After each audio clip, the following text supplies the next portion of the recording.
everybody. Happy Sunday, May the 1st of 2022 in the evening. So I've finished my work for the day. I'm actually all cleaned up, which there's a reason for. So I'll let you know about that in a second.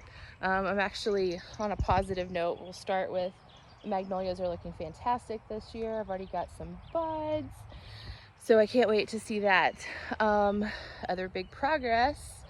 As you guys know, this is the house pre-1950s-ish, so before the garage was installed over the well, backed up to the kitchen side of the house.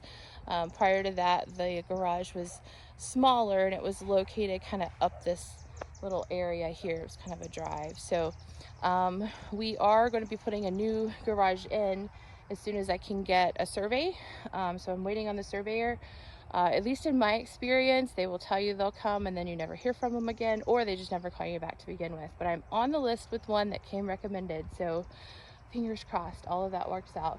Once we get that, I can do some design. I can actually submit and get a permit and all that kind of stuff. But the garage will go here and it will actually open to the street, which will cut around all of the circulation and stuff that's just really unnecessary.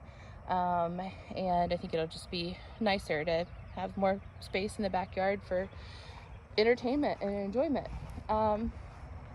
Speaking of, so yes, this is my makeshift patio for now. The concrete slab is left. I did actually request the guys give me a quote for pulling this up, as well as this lovely pad right here, which causes everybody problems. Really nice gentleman that came out to help tear down the garage. He busted a tire on this, like first thing. It was really sad. So I'd like to get that out, and I'd like to get this out. You can see it's kind of interesting. So this is an unreinforced concrete slab that was put in around the 50s or 60s. It's actually split into roughly 3 different parts, going this direction and then in half. And then we've got a couple of pieces that fragmented off. So really we're just kind of showing that this was super expansive clay, and over this many years it kind of broke and then like spread out like a pancake or an egg on a frying pan. So this is what you end up with.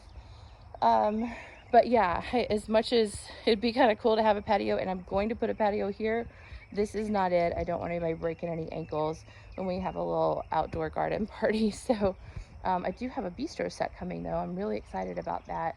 I spend a lot of time sitting outside anyways, and I have an umbrella at this point, so I'm looking forward to being able to do that. But hopefully we will be able to pull this up. I think temporarily I'm just going to put some sod in, because that's easy to maintain. I've already got sod in other areas. I will hopefully be able to just mow that very quickly, and it won't create additional heat as well, because all of this concrete is going to be baking right into the windows, which is not good. Likewise, I'll show you the well real quickly. So we were actually just checking it out, so I got to cover the open corner again. Very heavy, but 2 people can lift this, and it goes all the way down. There's still water in it. It's lined with brick, all that kind of stuff. Now I can start thinking about removing, all the things around it and building something really neat and unique that will house obviously the well and also the pump and the irrigation, all the modern things. So more to come on that. And what else? Yeah, it feels so good.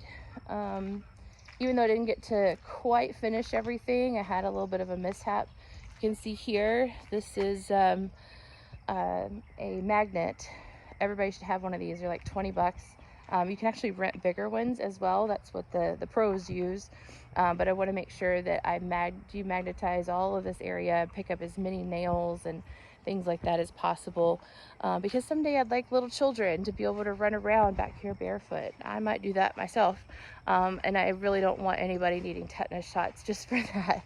I will say that I am hoping sooner rather than later that I can get all of this safe and secure back in the little house, but that's the next thing. So we finally got this taken care of, so I don't have to waste any more time on that.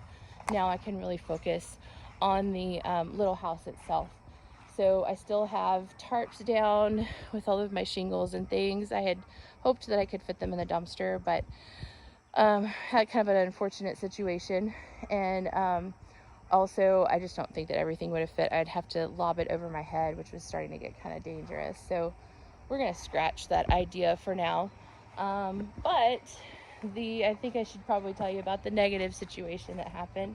Also, meet my salvage pile and storage pile. There's some trim, there's a door frame.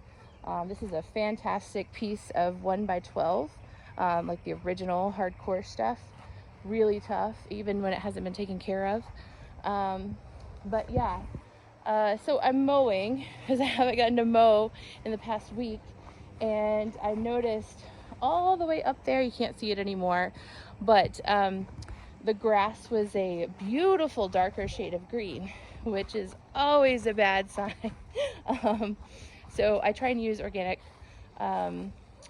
fertilizer as much as I can, which is a first clue, right? And everything's still waking up, so you can see some of these white patches here. But yeah, this is the sewer clean out, and so imagine you can guess what happened. So the first step I've learned, and I know that a lot of people that watch these videos are actually my age, so ladies, I'm going to give you a tip as a homeowner. If you notice a smell and the grass is really green, don't open this one if you can help it. I actually have another one that is behind that first, or not behind, it's below that first window. So I go and open that one, look inside, that's the access to the plumbing line, the sewer, and you can see water standing, which is not what you want. You want it to either be rushing by or not really in there, and on down the drain, right? So water is standing here, which means if you open this one up, it will probably be filled up with water too, because remember the pipe slopes down and it goes on out to the street. Yeah, this one had so much pressure under it, it came out.